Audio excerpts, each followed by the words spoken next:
네, 오늘 또 우리 의미가 있는 대화가 되었으면 좋겠습니다. 오늘은 하나님께서 왜 선악과를 만들었을까? 그걸 안 만들었으면 아무도 안 땄을 것이고 아담도 하와도 안 먹었을 것이고 그렇다면 인간의 타락도 안 했을 것이고 아무 문제가 없을 텐데 왜 그걸 만들어 가지고 이렇게 어렵게 만들었을까? 이런 의문을 들어 제기하는데 의외로 이 질문이 상당히 많이 올라옵니다. 저도 처음 믿을 때 이제 이거 비슷한 생각을 해봤는데 그거는 정말 일반 사람들이 잘 납득하기 어려운 이야기예요. 그래서 오늘 성경과 또 역사와 신학적인 어떤 이론으로 한번 이 문제를 정리하고 넘어가야 되겠다. 그런 생각을 합니다. 왜 선악과, 왜 그 금단의 열매를 만들으셨을까? 참, 쉬울 것 같은데, 대답이 그렇게 만만치 않습니다. 하나님께서는 먹는 날에는 정령 죽으리라, 이렇게 하셨고, 여기 뱀은요, 먹으라, 결코 죽지 아니하리라. 자, 이 여자가, 하와가, 이 갈등하겠죠? 하나님께서는 먹는 날엔 정령 죽으리라 하셨고, 뱀은 먹으라, 결코 죽지 아니하리라. 참 갈등되죠. 보니까 또 보암직도 하고, 먹음직도 하고 또 뱀의 말대로 먹으면 지혜로워져 가지고 하나님처럼 막 될 것 같기도 하고 막 그런 생각이 드는 거예요. 또 한번 생각해 봐요. 하나님께서는 먹지 말라 하시고 먹는 날은 정령 죽으리라. 참 부정적이 아닌가요? 먹지 말라. 그것도 이제 부정적이고 먹는 날에는 정령 죽으리라. 하와가 솔직히 죽는 게 뭔지 알기는 압니까? 어떻든, 하나님 말씀은 조금 부정적인, 그런 말씀이고, 소극적이야. 또, 뱀의 말은요, 긍정적이고 적극적이라. 먹으라. 결코 죽지 아니하리라. 그럴 뿐만 아니라 너희 눈이 밝아져 가지고 하나님처럼 될 것을 하나님은 아시기 때문에 그걸 먹지 못하게 한 것이다. 어떻습니까? 이게 하와가 아니라도 누구라도 좀 갈등을 안 하겠어요? 하는데 어차피 모르기는 일반이야. 어느 쪽 말이 맞는지 모르기는 일반인데 자기에게 유익한 쪽으로 선택할 수 있죠. 대부분이.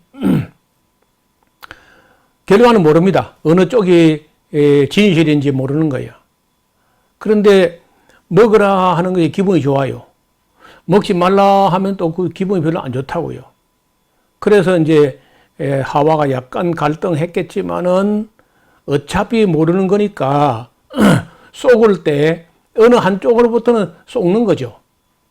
양쪽이 똑같은 문제를 놓고 양쪽의 말이 다르니까 어느 한쪽은 이제 거짓이고 어느 한쪽은 진실일 수 있는데 안 먹어봤으면요, 안 먹고 살았으면은 어려울 때마다 그걸 먹었으면 어땠을까 이렇게 생각할 수 있겠죠. 그래서 이제 하와는 쏘을 때 쏘더라도 일단 먹을 때 먹어보고 쏘는 걸로 이렇게 결정을 해요.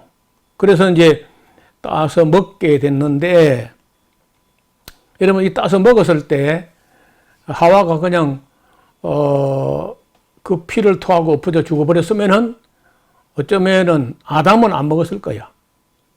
그런데 하와가 이걸 먹고도 안 죽었단 말이에요. 그러니까 이제 뱀의 말이 맞았잖아요. 또 더 나아가서요, 이에 눈이 밝아 벗은 줄 안지라.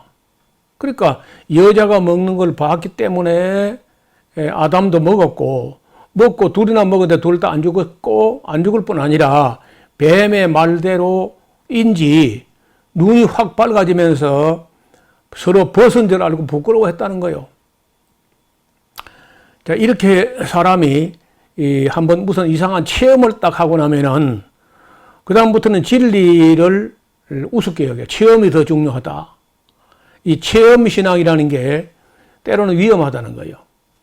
그리고 또 다른 사람도 꼭 같은 체험을 해보겠다고 덤비게 되면은 그때 아무도 못 말려도. 자, 결국은 여자가 안 죽기도 안 죽었고, 아담도 안 죽었고, 눈이 밝아서 벗은 줄도 알게 되고 이러니까 여자와 아담이 하나님 말씀보다는 뱀의 말을 믿게 되고 그쪽으로 기울어졌다는 거예요. 여기서 이제 우리가 좀 생각해 봐야 되는 거죠. 선악과만 만들지 않았더라면 이런 고생도 타락도 없었을 텐데, 이런 의문을 가지고 많은 사람들이 고민합니다. 또 우리나라 사람들은 그런 의문을 갖고 있으면서 어디 가서 누구에게 물어보는 걸 또 쑥스럽게 생각하고 궁금하지만 그냥 꾹꾹 눌러 참고 그냥 지내요. 그래서 이런 걸 자꾸 이제 궁금한 걸 물어보지 않고 해소가 되지 않고 이걸 자꾸 눌러 놓으면은 그 신앙이 자라지 않습니다. 선악과만 문제가 되는 것이 아니죠. 차라리 뭐 뱀을 만들지 말았다든지 마귀를 만들지 말았다든지 뭐 이럴 수 있잖아요. 그러니까 이런 수많은 근본적인 질문, 아주 근원적인 본질적인 질문들이 우리 창세기 공부할 때 해소가 돼야 되는데, 이런 걸 대개 이제 이 기독교 변증학적으로 이런 문제를 꼼꼼하게 공부하고 넘어가는 게 아니고 대충 믿고 그냥 대충 신앙생활하고 막 충성 이렇게 그냥 밀어붙이면은 많은 문제가 해결이 안 된 채 그것이 마음속에 무슨 그 독소나 아니면 곰팡이처럼 우리 영혼을 병들게 해요. 그래서 진리를 밝힐 때는 아주 중요한 교리나 진리를 명확하게 밝혀서 마귀가 틈을 탈 여지를 주지 않아야 돼요. 그래서 우리는 인간을 창조하시기 전에 이미 영적인 존재들, 즉 천사들을 먼저 창조하셨던 것과 우리가 인간 창조, 인간 타락 전에 영적인 세계의 천사들이 타락을 해가지고 마귀, 귀신들이 됐다 하는 이 이야기도 또 이제 좀 해야 되거든요. 이 다음에 이제 또 한번 다룰 텐데, 어떻든 인간 타락이 있기 전에 천사들의 창조와 천사들의 타락이 먼저 있었다는 것도 우리가 또 공부를 해야 됩니다. 따라서 인간 타락이라는 주제를 다루기 위해서 그 앞서서 이제 천사의 타락까지 소급해 볼 필요가 있는데, 천사들이 타락한 것이나 인간들이 타락하게 된 근본적인 문제는요, 천사들과 사람들에게 자유의지를 주셨다는 데 문제가 있어요. 그럼 또 왜 자유의지를 주셨느냐? 아니, 선악과를 만들든지 뭐 해도 자유의지만 안 주셨다면은 그러면 안 땄을 거 아니야. 따지 마라 하고 따지 못하게 만들었단 말이죠. 따라서 선악과를 왜 만들었냐고 질문하기 전에 왜 천사들과 인간들에게 자유의지를 주셨냐고 질문하는 게 더 옳은 질문이죠. 자, 천사들이나 인간들에게 자유의지가 없고 선택의 자유가 없다면은 그게 인격이 아니라는 거죠. 의지의 자유가 없다면은 그건 로봇이죠. 선택의 자유가 없다면 기계죠, 기계. 그래서 이 인격이라고 할 때 기본이 뭐냐면요, 선택의 자유, 의지의 자유가 보장된 그런 존재라야 이게 인격이라는 거예요. 그래서 하나님은 천사도 인격으로 창조하시고 사람도 인격으로 창조하셔가지고 자기 결정력을 가지고 지성과 감정과 의지가 독립적으로 판단하고 독립적으로 결단할 수 있도록, 선택할 수 있도록 그런 완전한 인격으로 창조하셨기 때문에 이런 문제가 반드시 일어난다는 거죠. 확률은 언제나 반반입니다. 하나님 말을 믿게 될지 뱀의 말을, 사탄의 말을 믿게 될지는 반반이야. 그런데 놀랍게도 인간은 하나님 말씀보다는 뱀의 말을 믿고 그걸 따서 먹었다는 거예요. 그래서 우리가 이 문제를 다루기 전에 우리는 하나님께서 천사들이나 인간들을 왜 창조하셨는지도 질문해야 돼요. 하나님께서 천사들을 창조하신 후에 큰 아픔을 겪으셨습니다. 즉 그 천사들 중에 상당수가 반역을 하게 됐고 타락했던 일이 있었어요. 또 왜 천사가 반역을 했을까? 이는 반역할 수 있는 인격, 즉 천사들에게도 자유의지를 주셨기 때문에 반역하고 타락할 수 있었다는 겁니다. 만약 천사들을 창조하실 때 반역할 수도 없고 타락할 수도 없는 존재를 창조하셨다면 역시 그러한 천사들은 하나님을 찬양하는 그 찬양 반주기에 불과한 거죠. 인격이 아니라는 거예요. 인격적인 찬양이 아니라 기계적 찬양밖에 안 되니까 그거 아무 의미가 없다는 거죠.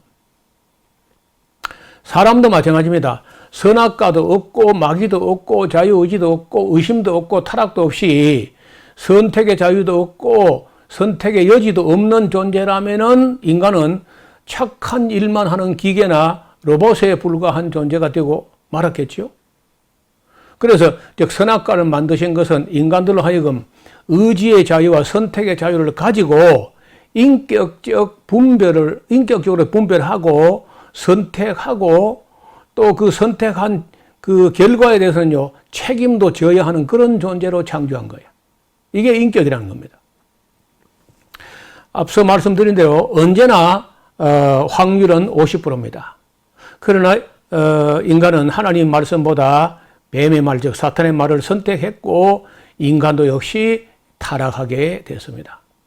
인간이 타락한 후에는 자기의 선택에 대한 책임을 지고 죽어야 되는데 그 죽었다면 뭐 더 이상 아무것도 없이 끝나고 인간도 없고 성경도 없고 역사도 없고 다 끝나버리죠.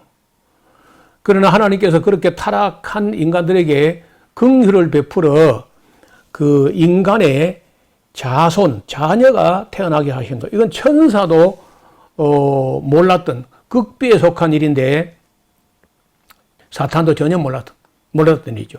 선악과를 따는 일에 앞장을 섰던 그 여자에게서 후손이 태어나게 된다는 청천벽력 같은 말씀을 그 사탄이 들은 겁니다. 그리고 그 여자의 후손이 언젠가 뱀의 머리를 상하게 할 것이다고 말씀하셨는데 이 말씀은 그때로서는 아담이나 이브나 사탄도 전혀 무슨 말인지 알 수 없는 일이었어요. 그러니까 아무리 귀신이고 아무리 천사, 아무리 마귀라 할지라도 하나님께서 알게 하지 않은 건 알 수가 없습니다. 그래서 이 모든 경륜을 다 이해하려면요, 사람이 창세 전에부터 시작해가지고 요한계시록까지 다 성실히 읽어봐야 돼요. 결국 그 선악과는 인간에게도 의지의 자유와 선택의 자유가 주어졌다는 증거이고 또 선택의 자유를 가지고 자유의지를 따라 선택한 인격은 자신의 자유에 대한 책임을 져야 하는 존재임을 나타내는 하나님의 지혜였다는 거예요. 그렇게 한번 타락한 아담의 후손들은 영원히 심판하신 것이 아니라 깨달았다면은 즉 영원히 심판에 그 끝장 나버린 게 아니거든요. 그래서 이걸 깨달았다면 인간은 다시 하나님께로 돌아와서 그 관계 회복의 기회를 주신 것입니다. 그래서 지금이라도 오늘 이 영상, 이 방송을 보시는 분들도 하나님께 돌아올 여지가 있다는 겁니다. 돌아와서 하나님께 대한 신뢰와 믿음을 가지고 세례를 받는 사람들, 그런 그 세례받고 새로운 삶을 살겠다고 하는 사람들에게 그 사람들이 지은 죄를 담당하시도록 그 희생의 어린 양 예수님을 예비하신 것까지 알게 돼요. 그래서 이 모든 것이 다 성경에 기록해 두신 것인데 우리가 이러한 시간을 가지는 이 방송에서 기독교 교리의 변증학을 변증하는 이런 시간을 가져보는 것도 여러분들이 이런 의문 때문에 생각이 막혀버리고 거기서 포기해버리고 또다시 그저 세상으로 나가서 돌아서 버리면 곤란하기 때문에 이왕에 하나님을 인식하기 시작했다면은 이 기본적인 본질적인 문제를 바르게 인식을 해야만 우리 기초가 탄탄해져서 우리 믿음이 자라날 수 있다는 것입니다. 이 다음 시간은 또 이제 조금 더 이야기를 깊이를 더하는 그런 이야기를 가지고 만날 수 있기를 바랍니다. 오늘은 여기까지 정리하겠습니다. 감사합니다.